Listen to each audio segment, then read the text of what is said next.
नमस्कार, मी अक्षय पुन्हा एकदा तुम्हा सर्वांचं एडियन बातमीपत्रात मनपूर्वक स्वागत करतोय। आज दिवसभरात घडलेल्या संपूर्ण घटनांचा आढावा आपल्याला घ्यायचाच आहे, परंतु त्या अगोदर नजर टाकूया आज दिवसभरात घडलेल्या काही महत्त्वाच्या आणि ठळक घडामोडींवरती। उभाटाच्या क्या हुआ तेरा वादा आंदोलनामध्ये निवडणुकांमध्ये लाडक्या बहिणीच्या 2100 रुपयांच्या महायुतीच्या आमदारांना दिली करून आठवण, विविध मागण्यांचं निवेदन आमदार प्रदीप जयस्वालांना सादर। तर छत्रपती संभाजीनगर येथे विट्स हॉटेलमध्ये डॉक्टर बाबासाहेब आंबेडकर या नावाने शासकीय रुग्णालय चालू करा, दीपक केदार यांची मागणी। आता बघूया सविस्तर बातम्या। उभाटा गटाच्या क्या हुआ तेरा वादा आंदोलनामध्ये आज शनिवारी निवडणुकांमध्ये लाडक्या बहिणींच्या 2100 रुपयांची आठवण महायुतीचे आमदार प्रदीप जयस्वाल यांना करून देत विविध मागण्यांचं निवेदन सादर करण्यात आलंय। त्यानंतर शहर प्रमुख बाळासाहेब थोरात यांनी माध्यमांशी बोलताना अधिक माहिती दिली। आमदारांच्या इथे गेला होता, त्या ठिकाणी तुम्ही निवेदन दिलंय, काय नेमके तुमच्या मागण्या आहेत, काय तुमची चर्चा झालेली आहे? नाही, आम्ही त्यांना आठवण करून दिले आलो होतो आणि गेलो आहे। क्या हुआ तेरा वादा, त्यांनी जो महायुतीने ज्या वेळेस विधानसभेच्या निवडणुका होत्या त्यावेळेस लोकांना जे खिरापती लोकांना जे दाखवल्या होत्या की आम्ही हे वाटणार, ते करणार, त्यांच्या आठवणी आम्ही करून दिलेल्या आहे की त्याच्यामध्ये महिलांना 2100 रुपये देणार होत्या आमच्या लाडक्या बहिणींना, ते 2100 रुपयाचं काय झालं, त्याच्यामधल्याच महिलांचे त्यांनी कमी केले। त्यावेळेस त्यांनी सांगितलं होतं का की यांना आम्ही देणार, यांना नाही देणार? ज्यावेळेस तुम्ही सरसकट सगळ्यांना देताय तर मग त्यांचं परत कशाला काढताय? म्हणजे तुम्ही थोडक्यात त्यावेळेस आपल्या इलेक्शनसाठीच तुम्ही पैसे दिले का?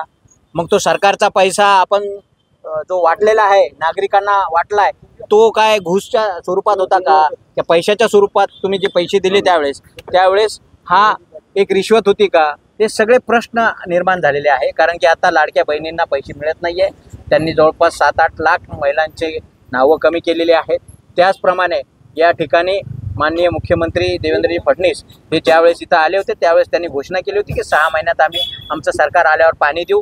गेले आता मागचे 2.5 वर्ष आणि हे 6-7-8 महिने आतापर्यंत आमच्या या शहराला पाणी मिळालेलं नाही आहे। आम्ही प्रत्येक गोष्टीची आठवण त्यांना करून देतोय आणि त्यांनी अजून अनेक प्रश्न त्यांनी त्यावेळेस सांगितले होते। ज्यावेळेस त्यांनी मॅनिफेस्टो केला होता त्यावेळेस त्यांनी सांगितलं होतं आम्ही शेतकऱ्यांना कर्जमाफी करू। आम्ही शेतकऱ्यांना कर्जमाफी केली का? नाही केली। शेतकऱ्यांना कर्जमाफी न केल्यामुळे शेतकऱ्यांनी कर्ज भरलेले नाही आहे। शेतकऱ्यांना कर्ज न भरल्यामुळे आजच्या परिस्थितीमध्ये शेतकरी NPA मध्ये गेलेले आहे, त्यांना बँका लोन देत नाही आहे। म्हणजे दोन्हीकडनंही हा जो जगाचा पोशिंदा आहे तो मरतोय। म्हणून आम्ही या सगळ्या ज्या बाबी संदर्भात मराठवाडा वॉटर ग्रीड असेल, सोलार पंप संदर्भात असतील, या सगळ्या गोष्टी त्यांनी 25 मुद्दे जवळपास 25 ते 30 मुद्दे जे मॅनिफेस्टोमध्ये दिले होते त्यांनी त्यांच्या वचन जाहीरनाम्यामध्ये दिले होते ते त्यांना आम्ही वाचून दाखवलेले आहे। त्या संदर्भात त्यांना आठवणी दिलेल्या आहे की तुम्ही हे किती दिवसात पूर्ण कराल का लोकांना फसवणार। म्हणून आम्ही या ज्या गोष्टी त्यांनी आम्हाला सांगितलेल्या आहेत त्या गोष्टी आम्ही त्यांना सांगतोय। हे MSEBची पण ते आता मोठ्या प्रमाणात लाईट जाते, लोकांना वेटीस धरल्या जात आहे। त्याचप्रमाणे प्रायव्हेट आता MSEBचं जे मीटर आहे ते मीटर लोकांचे फॉल्टी नसताना सुद्धा बळजबरी बदलण्यात येत आहे, त्यांना बसवण्यात येत आहे, अनेक गोष्टी ते करताय। मला म्हणायचं जे मीटर फॉल्टी नाही त्याला बसवण्याची काय गरज आहे? MSEB कशासाठी करते? कोणाचे आणि ते कॉन्ट्रॅक्ट कोणाचा आहे? हे कॉन्ट्रॅक्ट सगळे गुजरातचे आहे, हे गुजरातच्या लोकांसाठी केलेले आहे। लोकांचे महाराष्ट्रातून लूट चालू आहे। ऑलरेडी महाराष्ट्रातून मेजर जे उद्योग होते ते गुजरातमध्ये गेलेले आहे। म्हणून आमचं म्हणणं आहे की हे जे नेते आहे महाराष्ट्रात बसलेले, आपण ज्यांना स्वतःला जे महाराष्ट्राच्या हिताच्या संदर्भात सांगताय त्यांना आठवण करून देतोय की महाराष्ट्राची लूट होती, ही लूट कुठेतरी थांबली पाहिजे आणि महाराष्ट्रामध्ये ज्या गोष्टी तुम्ही जाहीरनाम्यामध्ये केल्या होत्या त्या पूर्ण करा। खरं पाहिलं तर या शहरामध्ये एकच पक्ष नव्हे तर सर्व पक्षाचे लोक मला या ठिकाणी आदर करताय आणि आज त्यांचा मी मनापासून धन्यवाद करतो। मी यांना मोर्चा यायच्या पोलिस आल्यावर आम्ही तिथं अडवतो, म्हणलं घरी येऊ जा काय अडचण नाही, कारण की ते आपले प्रश्न मांडायला या ठिकाणी येणार आहे. ते काही वादविवादाचा प्रश्न नाही. आणि खरंच आजही तुम्हाला सांगतो की या छत्रपती संभाजीनगरमध्ये नाही तर मराठवाड्याची बाहेरपर्यंत माझ्यावर प्रेम करणारे लोक मला मिळाले. मी शिवान समजतो की ज्याची लोकसंख्या माझ्या मतदारसंघामध्ये जसवंतची लोकसंख्या 950 आहे आणि 3 टर्म तरी मी आमदार होतो. त्याच्यावर तुम्ही अंदाज लावू शकता की सर्व समाज माझ्यावर किती प्रेम करतो. जयस्वाल सर, दुसरा एक प्रश्न असा आहे की आता आंदोलन करण्यासाठी तुमच्या इथं आले होते, त्यामध्ये काही आजी नगरसेवक होते, काही माजी नगरसेवक, काही भावी नगरसेवक आहेत. काही संकेत आहेत का पुढच्या मनपा निवडणुकीचे एका बाजूला आता दुसऱ्या बाजूला सर्व नगरसेवक या ठिकाणी काही असं त्या काही संपर्कात आहे तुमच्या कोणी? आम्ही त्या विषयावर चर्चा करणार आहे. कारण शेवटी आमची युतीचे प्रश्न आहे. त्याच्यामध्ये वर जे ठरलं नाही त्याप्रमाणे आम्ही 100% या ठिकाणी जाऊ की चांगल्या पद्धतीने आम्ही या ठिकाणी लढू आणि कुठल्याही परिस्थितीत महापालिक चालेल. येत्या काळामध्ये काही आजी माजी नगरसेवक तुमच्या प्रवेश करतील असे काही संपर्कात? 10 नगरसेवक तुम्ही पहिले आले आमच्याकडे, अजून काही अजून काही आले तर आम्ही सर्वांना स्वागत करतो. कारण शेवटी आम्ही बरोबर काम केलेले लोक आहे. 40 वर्ष आम्ही काम करत असताना कधी भेदभाव कधी कोणावर केला नाही आणि त्याच्या माध्यमातून आम्ही सर्व लोक एकत्र यासाठी काम केलेलं म्हणून सर्व माझा ते आदर करतात. मी त्यांचा मनापासून या ठिकाणी धन्यवाद करतो. तुम्ही ठाकरे बंधू दोघं एकत्र येण्याची चर्चा आहे, ठाकरे बंधू एकत्र येण्याची चर्चा आहे, काय वाटतं एकत्र आले येऊ शकतात का आणि आले तर काय परिणाम महायुतीवर होईल? मी त्या विषयावर बोलणार नाही कारण की शेवटी ते त्यांच्या कुटुंबाचा प्रश्न आहे आणि त्या कुटुंबामध्ये त्यांनी यावं, एक दुसऱ्याने यावं, कोणाला वाईट वाटायचं कारण नाही. आम्हालाही काही वाईट वाटणार नाही, पण होईल का नाही होईल ते त्यांचा प्रश्न आहे.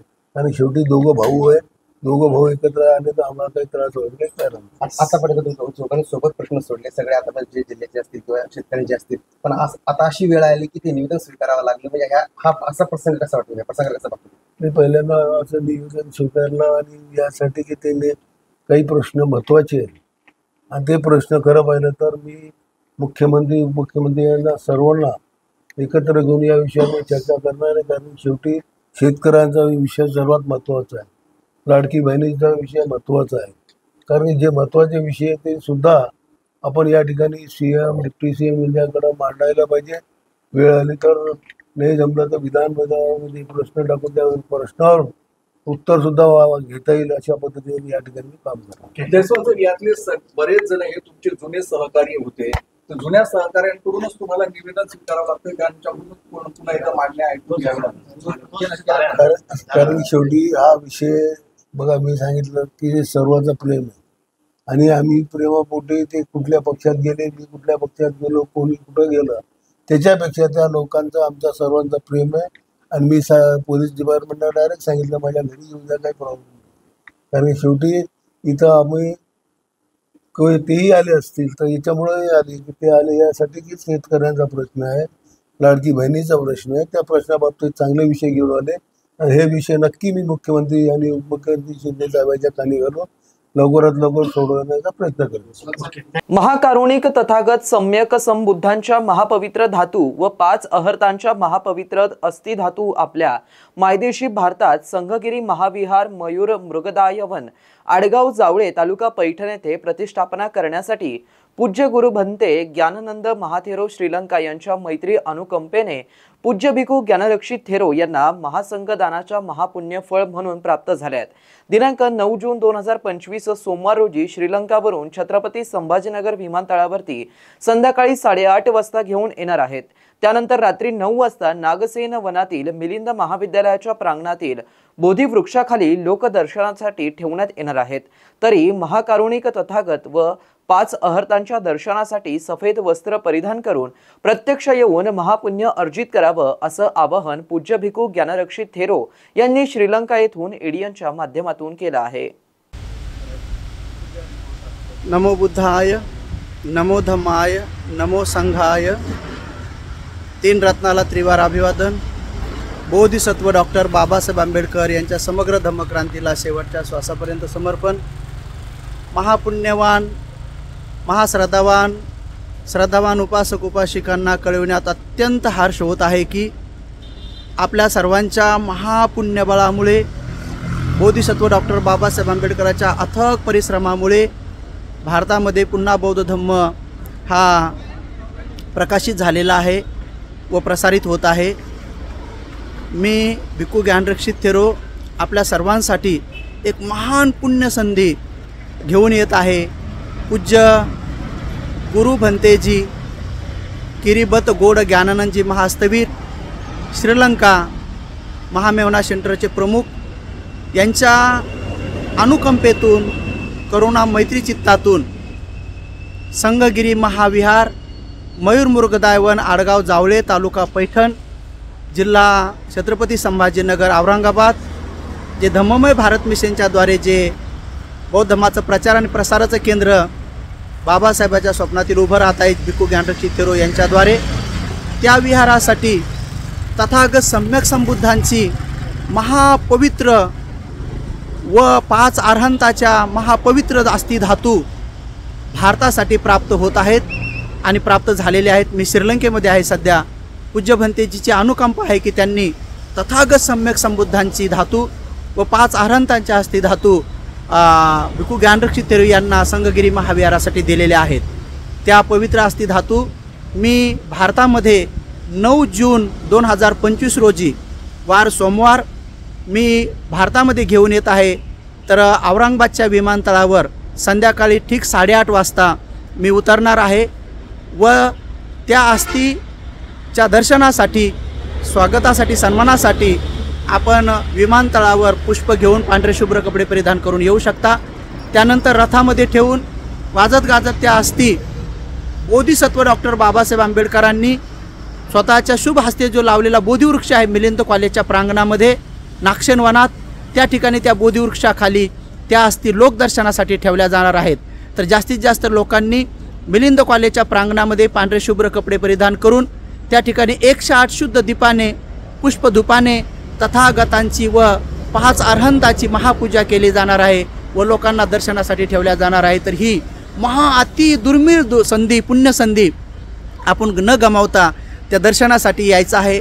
सर्व उपासक उपासिकांसाठी मी आवाहन करत आहे की आपण त्या पुण्यमय कार्यक्रमामध्ये येऊन आपलं कुशल कर्म सत्कर्म अर्जित करावं। मी भारतामध्ये 9 तारखेला वापस येणार आहे। सध्या मी श्रीलंकेत आहे आणि पूज्य गुरु भंतेजीच्या अनुकंपेतून मैत्रीबळातून करुण चित्तातून आपल्याला त्या पवित्र तथागत सम्यक संबुद्धांच्या धातू व 5 अरहंताच्या धातू प्राप्त झालेल्या आहेत। त्याचबरोबर आंबोड्याला जे स्तूप चैत्य बनवत आहेत पूज्य भारतातले पहिले दूतांगधारी शिलानंदजी महास्तवीर त्यांच्यासाठी सुद्धा एक सम्यक संबुद्धाच्या अस्थि धातू प्राप्त झालेल्या आहेत। तर तुम्ही निश्चित स्वरूपामध्ये त्या सर्व धातूंचं दर्शन घेण्यासाठी आणि आपलं इहलोकीचं जीवन आणि परलोकीचं जीवन सुधारण्यासाठी पुण्यपारमिता अर्जित करण्यासाठी प्रत्यक्ष शास्ता भगवंताच्या ज्या महापवित्र धातू आहेत 5 अरहंताच्या धातू आहेत त्या दर्शनासाठी यावं आणि आपलं महान पुण्य अर्जित कर्म करावं। त्यानंतर त्या धातू मिलिंद कॉलेजवरून नंतर श्रावस्ती बुद्धविहार पेठेनगर ज्या ठिकाणी धम्ममिशन पगोडा मी तयार केलेला आहे तिथं त्या ठेवण्यात येईल। जोपर्यंत आपल्या संगगिरीला सुंदर असा काचाचा चैत्य तयार होत नाही तोपर्यंत त्या श्रावस्ती विहारामध्ये रोज 108 शुद्ध दीपाने धूप आणि फुलाने त्याची पूजा केल्या जाईल। प्रत्येक परिवाराला एक दिवस ती पूजा करण्याची संधी महान पुण्य संधी प्राप्त होणार आहे। कारण प्रत्यक्ष आपल्या भगवंताच्या धातू भारतामध्ये पुन्हा येत आहेत आणि बौद्ध धर्माचा प्रचार प्रसारासाठी धम्ममय भारत मिशन सफल करण्यासाठी यात मोठं योगदान होणार आहे। तर आपण सर्व उपासक उपासिकांनी यावं मी असं सगळ्यांना महापुण्य संधी उपलब्ध करून देत आहे। त्याचबरोबर पूज्य औरंगाबादचा भिक्खू संघ व महाराष्ट्रातील भिक्खू संघांनी सुद्धा विमानतळावर भगवंताच्या आणि 5 अरहंताच्या स्वागतासाठी यावं। याच्यापेक्षा दुसरं कोणतंही मोठं पुण्यकर्म पृथ्वीवर नाही आहे। शास्ता भगवंतांचं स्वागतासाठी आपण जावं आणि 5 अरहंतासाठी जावं हे आपलं मानव जीवनाचं सार्थक आहे। त्या संधीला ओळखून त्या पुण्यभूमीला ओळखून आपण सगळ्यांनी औरंगाबादच्या विमानतळावर व मिलिंद कॉलेजच्या प्रांगणामध्ये यावं आणि आपलं पुण्य अर्जित करावं अशी मी सर्वांना नम्र विनंती करत आहे आणि त्याचबरोबर सगळ्यांना पुण्यसंधी सुद्धा उपलब्ध करून देत आहे भिक्खू संघाला विनंती करत आहे। सर्वांचं मंगल हो, कल्याण हो, सुखी हो। आज आता मी श्रीलंकेवरून महामेवना सेंटरकडे आज कॅन्डीला जात आहे। कॅन्डीला दर्शन करून मग आम्ही उद्या महामेवना सेंटरला जात आहे। उद्या पवित्र अस्थि धातू आम्हाला भारतासाठी प्राप्त होत आहेत। सर्वांचं मंगल हो, कल्याण। छत्रपती संभाजीनगर शहर जिल्ह्यात ईद उल अजहा मुस्लिम बांधवांच्या वतीने उत्साहात साजरी करण्यात आली। या निमित्ताने विविध ईदगाहामध्ये नमाज अदा करण्यात घेऊन एकमेकांना गळा भेट देऊन शुभेच्छा देण्यात आल्या। छत्रपती संभाजीनगर शहर जिल्ह्यात ईद उल अजहा बकरी ईद निमित्त शनिवारी मोठ्या उत्साहात साजरी करण्यात आली। पहाटेपासूनच मुस्लिम बांधव ईदगाह मैदान व बाबा बुरहानुद्दीन गरीब रहमतुल्लाह अलाह दरगाह परिसरात मोठ्या संख्येने जमले होते. ईदची नमाज अदा करून एकमेकांना गळाभेटी देत शुभेच्छा दिल्या जात होत्या. परिसरात मनमोहक आणि बंधुतेचं दृश्य पाहायला मिळालं. खुलताबाद ईदगाह मैदान येथे सकाळी 7:30 वाजता हाफिज याहया यांच्या नेतृत्वाखाली नमाज पठण अदा करण्यात आलं. तर बाबा बुरहानुद्दीन दर्गा परिसरामध्ये हाफिज युसुफ यांच्या नेतृत्वाखाली नमाज पठण अदा करण्यात आली. नमाजीनंतर सामूहिक दुआ करण्यात आली. यावेळी दोन्ही ठिकाणी पोलीस प्रशासनाच्या वतीने चोख बंदोबस्त ठेवण्यात आला होता. बकरी ईदनंतर मुस्लिम बांधवांनी हजरत इब्राहिम यांच्या अल्लाहवरील निष्ठेचं प्रतीक म्हणून कुर्बानी दिली व कुर्बानीच्या माध्यमातून त्याग, सेवा आणि मानवतेचा संदेश दिला गेला. बकरी ईद ही मुस्लिम धर्मियांची एक महत्त्वाची सणसंपदा असून हजरत इब्राहिम अलैहिस्सलाम यांनी अल्लाहच्या हुकमावरून आपल्या मुलाचा बळी देण्याची तयारी दर्शवली. त्या त्यागाची स्मृती म्हणून ही ईद साजरी केली जाते. त्यामागे त्याग, विश्वास व समर्पणाची शिकवण आहे. खुलताबाद शहरातील नागरिकांनी शांतता, सौहार्द व सामाजिक ऐक्याचं दर्शन घडवत हा सण साजरा केला. एडियनसाठी तालुका प्रतिनिधी हुसेन पटेल, खुलताबाद. डेन्स फॉरेस्टमुळे मनपा प्रियदर्शनी शाळेचा कायापालटच झालाय. या मियावाकी जंगलामध्ये जवळपास 700 विविध प्रजातींचे झाडे आहेत. या नाविन्यपूर्ण उपक्रमामुळे मनपा शाळेमध्ये एक नावलौकिक मिळाला आहे. छत्रपती संभाजीनगर महानगरपालिकेच्या वतीने मयूरबन कॉलनी येथील मनपा केंद्रीय प्राथमिक विद्यालय प्रियदर्शनी येथे सन 2017 व 18 मध्ये तत्कालीन आयुक्त निपुण विनायक यांच्या मार्गदर्शनाखाली माहिती व जनसंपर्क विभाग, सांस्कृतिक विभाग, संगणक विभाग व केंद्रीय प्राथमिक विद्यालय प्रियदर्शनी यांनी एकत्रित येऊन शहरात प्रथमच शाळेच्या मैदानावरती जवळपास 2 एकर परिसरामध्ये डेन्स फॉरेस्ट हा प्रयोग राबवला. या ठिकाणी विविध वनस्पती लावण्यात आल्या आहेत. यात आंबा, चिकू, नारळ, पेरू, बेल, जांभूळ, पपई, आवळा तसेच काशीद, कडुनिंब, करंज, शिशू, कांचन ही जंगली झाडे तसेच गुलाब, जास्वंद, मोगरा, शेवंती, चाफा, झेंडू ही फुलझाडे लावण्यात आली आहे. या ठिकाणी 800 झाडे आहेत. ही झाडे आता वृक्षांमध्ये रूपांतरित झाली आहे. जवळपास 10 ते 13 फूट उंचीचे वृक्ष या ठिकाणी तयार झाले असून यामुळे या ठिकाणी पावसाळ्यात खूप जास्त पाऊस पडतोय व परिसराच्या दूर गेल्यावरती तिथे कोरडे वातावरण असते. तसेच कोविड लॉकडाऊन काळात सुद्धा ही झाडे जगवण्यात आली. त्यामुळे या झाडांचं आता आमचे मित्राचे नाते तयार झालेत असं मुख्याध्यापक संजीव सोनार यांनी सांगितलं. दरवर्षी रक्षाबंधनाच्या वेळेस विद्यार्थी या झाडांना राख्या बांधतात व आपल्या झाडाचं संगोपन करतात. या झाडांना मुलांचे नावांची पाटीसुद्धा लावण्यात आली आहे. या झाडांमुळे विद्यार्थ्यांना डबे खाण्यासाठी सावली मिळते, शुद्ध हवा मिळते. त्यामुळे येथील वातावरण नेहमीच प्रसन्न असते. आयुक्त तथा प्रशासक जी श्रीकांत यांच्या smart school to best school या संकल्पनेनुसार खरंच यामुळे मनपा शाळा smart school to best school झाल्यात. या ठिकाणी आयुक्त महोदय व उपायुक्त तथा शिक्षण विभाग प्रमुख अंकुश पांढरे यांच्या मार्गदर्शनाखाली सातत्याने विद्यार्थ्यांसाठी नाविन्यपूर्ण उपक्रम राबवण्यात येत आहेत. शाळेतील शिक्षक बियार राठोड, तेजस्विनी देसले, मनीषा नगरकर, रश्मी होनमुटे हे विद्यार्थ्यांसोबत झाडांचं संगोपन करतात. शहरवासियांना एक सुवर्ण संधी. तुम्ही एखादा व्यवसाय करताय का? मग एडियनवरती जाहिरात करा आणि मिळवा व्यवसायात मोठा फायदा. तर वाट कसली बघत आहात? आताच खाली दिसत असलेल्या नंबरवरती संपर्क साधा. आपल्याला अजूनही काही बातम्यांचा आढावा घ्यायचा आहे, परंतु इथे वेळ झाली आहे एका छोट्याशा ब्रेकची. कुठेही जाऊ नका, पाहत रहा एडियन न्यूज.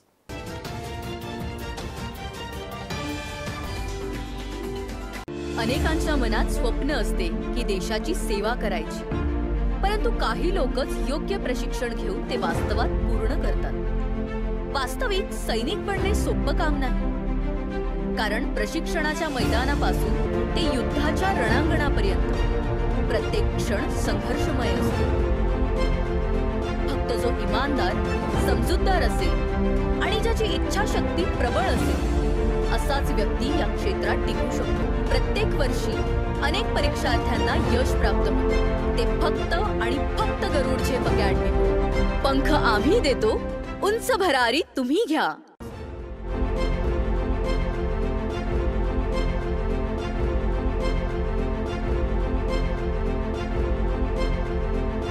शिक्षण असो किंवा नोकरी, कुठल्याही कामानिमित्त छत्रपती संभाजीनगर येथे येत असाल तर तुमच्या घरगुती जेवणाची चिंता आता मिटली.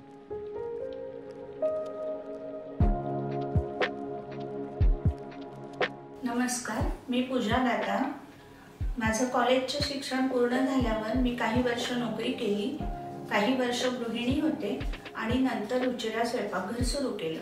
रुचिरा स्वयंपाकघर सुरू करण्यामागे उद्देश व्यवसाय हा नव्हता, माझी आवड हा महत्त्वाचा उद्देश होता. तो मी स्वतःच्या जागेत 2009 सालापासून खडकेश्वर येथे सुरू केला. तेव्हा अतिशय छोट्या प्रमाणात सुरू झाला होता तो. त्याचं स्वरूप आता खूप मोठं झालंय. आपल्या आजूबाजूला गव्हर्नमेंट ऑफिसेस, शिकणारे विद्यार्थी हे बरेच असल्यामुळे त्यांना त्यांच्या घरासारखं स्वयंपाक जेवण इथे मिळतं, म्हणून बरेच सारे लोक लंच ब्रेकमध्ये येतात. रुचिरा स्वयंपाकघरात कटाक्षाने मी क्वालिटी आणि क्वांटिटी मेंटेन करण्याचा प्रयत्न करते. क्वालिटी अतिशय उत्तम स्वयंपाकाची राहण्यासाठी ताजा भाजीपाला, अतिशय उत्तम सगळा किराणा असा मी तिथे आणत असते आणि त्याचं रूपांतर आजच्या रुचिराच्या यशाकडे झालेलं आहे. आपल्याकडे येणारा वर्ग हा जास्तीत जास्त नोकरदार वर्ग आणि विद्यार्थी आहेत. ते घरापासून दूर असतात. काही लोकांच्या बदल्या होऊन संभाजीनगरला आलेले असतात किंवा शिक्षणानिमित्त आलेले असतात. तर त्यांना आपल्या रुचिरा स्वयंपाकघरात घरच्यासारखं गरम, ताजं आणि चांगल्या चवीचं, घरच्यासारख्या चवीचं जेवण उपलब्ध होतं आणि त्यांच्या लंच ब्रेकमध्ये अर्धा तासात ते जेवून जाऊ शकतात. इतकाच वेळ तिथे लागतो जेवणासाठी. खूप वेटिंग वगैरे करावं लागत नाही. रुचिरा स्वयंपाकघरात काम करणारी लोक सुद्धा आपल्या घरचं काम असल्यासारखं मनापासून व आवडीने करतात. तसंच रुचिरा स्वयंपाकघरात काम करणाऱ्या लोकांना तिथून जे उत्पन्न मिळतं त्यामुळे त्यांच्या आयुष्याचा चांगला भाग तो झालेला आहे आणि ते अतिशय चांगल्या रीतीने आपलं आयुष्य जगतात. त्यामुळे त्यांना रुचिरा स्वयंपाकघराबद्दल जास्त आत्मीयता वाटते. रुचिरात बनवलेले मसाले 80% असतात आणि 20% बाहेरचे मसाले असतात आणि थोडीशी चव चटकदार होण्याच्या दृष्टीने माझा प्रयत्न असतो, कारण तरुण वर्ग आपल्याकडे जास्त येत असतो. घरगुती जेवणाच्या चवीसाठी एकदा अवश्य भेट द्या रुचिरा स्वयंपाकघर येथे. मस्त मास्क पहना रे तूने. Thank you sir. वो जान बचाने के लिए पहनना पड़ता है ना सर. रेडीमेड है या टेलर मेड है? ऑनलाइन ऑर्डर किया है सर. एक और है ना सर. देना. बहुत मस्त लगे आपको. ये ना सर. सर ना भाई, जान बचाने के लिए बाइक चलाते वक्त सिर्फ खोपड़े पे मास्क पहनेगा तो खोपड़े को कौन बचाएगा? समझ गया सर. हेलमेट ऑनलाइन ऑर्डर कर, वरना हमेशा के लिए ऑफलाइन हो सकता है. Okay sir. ये ले. चल हम ये भी ऑनलाइन भर दे. हेलमेट पहने, ट्रैफिक नियमों का पालन करे, जिंदगी के सफर को सुरक्षित रखे.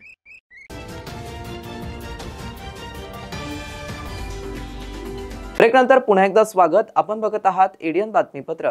मान्सूनमध्ये होणाऱ्या जलजन्य आजारांच्या पार्श्वभूमीवरती महानगरपालिकेच्या आरोग्य वैद्यकीय विभागामार्फत उपाययोजना राबवल्या जात असून याबाबत विभाग प्रमुख डॉक्टर पारस मंडलेचा यांनी एडियन सोबत बोलताना माहिती दिली आहे. तर बकरी ईद उल अजहा निमित्ताने झोन क्रमांक 8 सातारा देवळाई येथील ईदगाह व मशीद या ठिकाणी धूर औषध फवारणी, स्टिकर्स चिटकवून हस्तपत्रिका वाटप करून दूषित कंटेनर सर्वेक्षणचं कार्य राबवण्यात आलं. महानगरपालिका मलेरिया विभागामार्फत दिनांक 7 जून रोजी बकरी ईद उल अजहा निमित्ताने झोन क्रमांक 8 सातारा देवळाई येथील ईदगाह व मशीद या ठिकाणी वैद्यकीय आरोग्य अधिकारी डॉक्टर पारस मंडलेचा यांच्या नेतृत्वाखाली सहाय्यक आरोग्य अधिकारी अर्चना राणे यांच्या आदेशानुसार medical officer doctor Aditya Joshi यांच्या सूचनेनुसार मलेरिया पर्यवेक्षक शेख अनवर यांनी स्वतः उभारून फवारणी कर्मचारीमार्फत वॉर्ड क्रमांक 114 येथील ईदगाह देवळाई गाव जामा मस्जिद व वॉर्ड क्रमांक 115 येथील जामा मस्जिद सातारा गाव सादात कॉलनी मस्जिद युसुफिया मस्जिद बीड बायपास तसेच हजरत सय्यद मोहम्मद शाहनूर हमवी कादरी दरगाह मस्जिदमध्ये वजूखाना, पार्किंग, कंपाऊंड, बाथरूम या ठिकाणी व परिसरात सकाळी व्हेकल माउंटिंगद्वारे धूर फवारणी, औषध फवारणी, आबेटिंग, स्टिकर्स चिटकवून हस्तपत्रिका वाटप करून दूषित कंटेनर सर्वेक्षणचं कार्य राबवण्यात आलं. यावेळी मलेरिया पर्यवेक्षक शेख अनवर शेख दादाभाई व ऑपरेटर सय्यद फईम, फवारणी कर्मचारी शेख तय्यब अनवर रामराव रोकडे, भारतवाहक मनोज जगधने नागरिक उपस्थित होते. मान्सूनमध्ये होणाऱ्या जलजन्य आजारांच्या पार्श्वभूमीवरती महानगरपालिकेच्या आरोग्य वैद्यकीय विभागामार्फत उपाययोजना राबवल्या जात असून याबाबत विभाग प्रमुख डॉक्टर पारस मंडलेचा यांनी एडीएन सोबत बोलताना अधिक माहिती दिली. सध्या जे मान्सून सीझन सुरू झालेला आहे त्या अनुषंगाने छत्रपती संभाजीनगर म्युनिसिपल कॉर्पोरेशन आरोग्य विभागाकडून मान्सून पूर्व तयारी म्हणून आम्ही पूर्ण शहराचं सर्वेक्षण आमच्या पूर्ण मलेरिया विभागाकडून केलं जातं. त्याच्यामध्ये जे काही अतिजोखमीचे जलजन्य आजाराचे अतिजोखमीचे एरिया आणि कीटकजन्य आजाराचे अतिजोखमीचे एरिया आयडेंटिफाय केलेले असतात. त्या एरियाला मॅक्झिमम आम्ही कॉन्सन्ट्रेट करून ते तिथं अँटी मलेरियल ॲक्टिव्हिटी पूर्ण राबवलेली आहे. त्या अनुषंगाने धडक अबेट मोहीम ही मागच्या 24 मे ते आता 3 जूनपर्यंत आम्ही राबवलेली आहे. तर या धडक अबेट मोहीममध्ये 3 झोनचे सर्व आरोग्याचे मलेरिया कर्मचारी, आशाताई, स्टाफ नर्स यांनी एकत्र येऊन अँटी मलेरियल ॲक्टिव्हिटी एक झोनमध्ये राबवली आहे. अत्यंत इफेक्टिव्ह अशी ही मोहीम झालेली आहे. त्या कारणाने ज्या ज्या ठिकाणचा हाऊस इंडेक्स वाढलेला आहे तो निश्चितच कमी होण्यामध्ये आणि डेंग्यूचे रुग्ण किंवा मलेरियाचे रुग्ण कमी होण्यामध्ये या सर्व मोहिमेचा फार मोठा भाग असेल. नागरिकांना आव्हान या दृष्टीने करण्यात येते की हे जे साथीचे रोग या दिवसामध्ये जसं की गॅस्ट्रो आहे, टायफॉइड आहे, मलेरिया आहे, डेंग्यू आहे, याच्याबद्दलच्या जे म्हणजे आपलं हायजीन सांभाळणे, पाणी जे आहे शुद्ध पाणी पिणे, मुलांनी शाळेत वगैरे गेल्यानंतर जेवढं शक्य होईल तेवढं फुल स्लीवचे त्यांनी कपडे घालायला पाहिजे, पॅन्ट्स वापरायला पाहिजे. ज्या काही घरात विंडो आहेत तिथं मॉस्किटो नेट लावलेला पाहिजे किंवा मॉस्किटो रिपेलंट जे काही त्याची ते उदबत्ती वगैरे आहे त्याचा यूज घरात करायला पाहिजे. तर या सर्व गोष्टीची काळजी आणि मुलांनी जेवणाच्या अगोदर व्यवस्थित साबणाने हात धुवायला पाहिजे. वेळोवेळी आम्ही पाण्याचे नमुने सगळ्या एरियातून घेतो आणि ते लॅबला टेस्टिंगला पाठवतो आणि जे पिण्यास अयोग्य आहे त्याच्यावर उपाययोजना सुद्धा तात्काळ करण्यात येते. कॉस्मो फाउंडेशन आणि प्रयास युथ फाउंडेशन यांच्या संयुक्त विद्यमाने आज जागतिक पर्यावरण दिनानिमित्त तिसगाव येथील जैवविविधता प्रकल्प येथे विविध पर्यावरण संवर्धन उपक्रमांचे आयोजन करण्यात आलं. पर्यावरण दिनाचा दिवस खास निसर्ग संरक्षणाचा घेऊन ध्यास, तुम्हा साऱ्यांचाच सहकार्याची आस, पृथ्वीला घेऊ द्या श्वास या प्रेरणादायी घोषवाक्याच्या माध्यमातून उपक्रमाची सुरुवात करण्यात आली. या कार्यक्रमामध्ये कॉस्मो फर्स्टचे 28 कर्मचारी सहभागी झाले होते. यावेळी प्रयास युथ फाउंडेशनचे रवी चौधरी यांनी उपस्थितांना जैवविविधता प्रकल्पाचं महत्त्व सांगितलं. तर कॉस्मो फाउंडेशनचे CSR समन्वयक रजत बाठे यांनी फाउंडेशनच्या विविध CSR उपक्रमांची माहिती दिली. वृक्षारोपण कार्यक्रमानंतर पर्यावरण विषयक प्रश्नमंजुषा स्पर्धा, घोषवाक्य लेखन, पर्यावरण संरक्षण करण्यासाठी प्रतिज्ञा घेण्यात आली. यामध्ये सहभागींचा उत्स्फूर्त प्रतिसाद लाभला. तसेच प्रयास टीमचे रवी गावंडे आणि आरती घाणमोडे यांनी कार्यक्रमाचं संचालन केलं. विशेष आकर्षण म्हणून महाडिक सरांनी निसर्गावरती आधारित प्रेरणादायी कविता सादर केली. कार्यक्रमाच्या यशस्वीतेसाठी प्रयास युथ फाउंडेशन टीम, कॉस्मो फर्स्टचे प्रमुख सतीश जामखेडकर, अमित शर्मा, सचिन चौधरी, किशोर देवकर तसेच USF शालिनी आणि कॉस्मो फाउंडेशनचे सिद्धार्थ बनसोडे, अमोल पल्हाळ, संध्या तारक, यास्मिन शेख आणि लक्ष्मीकांत बनकर यांनी मोलाचं सहकार्य केलं. आज हम यहाँ वर्ल्ड एनवायरनमेंट डे के वजह से यहाँ पे ट्री प्लांटेशन के लिए आए हैं. कॉस्मो ने यहाँ पे 40,000 पेड़ लगाए हैं और उसमें जो कुछ पेड़ जो सही से नहीं हुए हैं, मतलब जिनका सही से ग्रोथ नहीं हुआ है या जो कुछ मतलब सही नहीं हुए हैं, उसको हम रीप्लांटेशन कर रहे हैं ताकि ये 40,000 पूरा हमारा जो पेड़ का ये है वो पूरा कंप्लीट रहे. उसके लिए हम इसको वापस दोबारा से जो पेड़ को मतलब जो जिस तरह से ज़रूरत है या जो नहीं आए उनको लगा रहे हैं. ये इस बार हमने प्रण लिया है और ये बहुत अच्छा इनिशिएटिव है एनवायरनमेंट के हिसाब से। और ये 40,000 पेड़ बोले तो बहुत ज़्यादा होते हैं। छत्रपती संभाजीनगरात गेल्या काही दिवसांपासून चर्चेत आलेले हॉटेल विट्स मध्ये डॉक्टर बाबासाहेब आंबेडकर शासकीय रुग्णालय उभारण्यात यावं अशी मागणी ऑल इंडिया पॅन्थर सेनेचे राष्ट्रीय अध्यक्ष दीपक केदार यांनी केली आहे। विट्स हॉटेलचा लिलाव तात्काळ रद्द करून राज्य सरकारने विट्स हॉटेल ताब्यात घेऊन त्या ठिकाणी डॉक्टर बाबासाहेब आंबेडकर शासकीय रुग्णालयाची निर्मिती करावी। एवढ्या कमी पैशामध्ये सुसज्ज पार्किंग, शेकडो रूम्स, रेल्वे स्टेशन परिसरात उस्मानपुरा असेल, अनेक कामगार मजूर कष्टकरी या भागात राहतात। बिडकीनपासून घाटीपर्यंत जाईपर्यंत पेशंट्सच्या जीवाला धोका निर्माण होतो।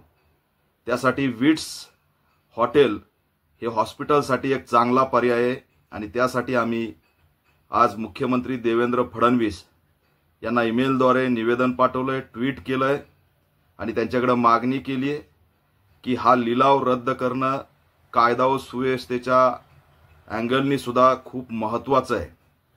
सध्याची स्थिती पाहता लिलावाच्या माध्यमातून गँगवार होण्याची शक्यता नाकारता येत नाही।